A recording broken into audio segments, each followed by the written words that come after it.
So rhinoplasty is a very interesting part of our practice because ultimately the nose being in the center of the face plays such a powerful role in terms of affecting the way we look. And most of our rhinoplasty patients come to us with very specific concerns. Either they have the hump on their nose or a tip that's a little wide or an overall nose that's a little bit larger, and they just don't feel comfortable with their appearance as a result of the shape of their nose.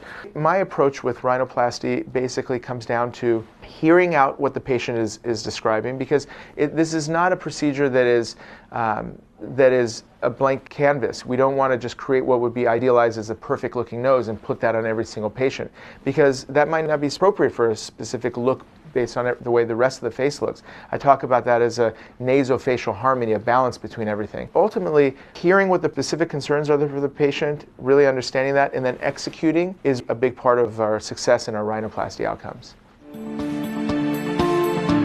So rhinoplasty's evolved a lot, I would say, in the last 50 years. Previous approaches were really heavily focused on reducing the size of the nose and removing a lot of structure and tissue from the nose. And we've sort of learned our lessons the hard way in that era, because a lot of these noses started to collapse. They have problems with breathing, they get pinched, and the very classic look that you see in a lot of older generations who've had rhinoplasty and the functional problems that come along with it. Maybe about 20 years ago, there's been a shift towards more augmentative procedures where we use grafts and things like that, and that sort of shifted in a way that was probably a little unnatural looking. Noses were getting a little too structured.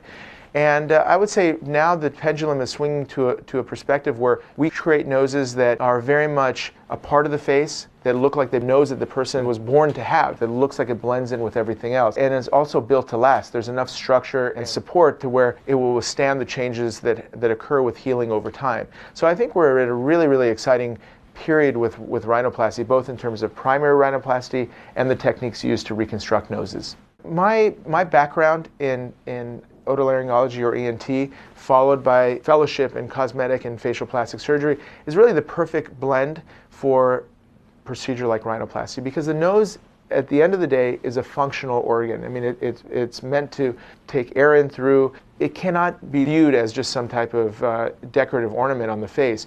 So really understanding how to work with the functional aspects of the nose, and then to be able to enhance the appearance through the facial plastic component of it, really gives you the best blend of skills to be able to give the best overall outcome. And I can't stress that enough with the nose, how important it is to be in the hands of a surgeon who really specializes in that type of a procedure. Because most of our reconstructive or revision work is a lot of it's done with surgeons who dabble in rhinoplasty, do one a month or once in a while as they come along. Being in the hands of a specialist who does it a lot, very unlikely to result in major revision type of surgeries.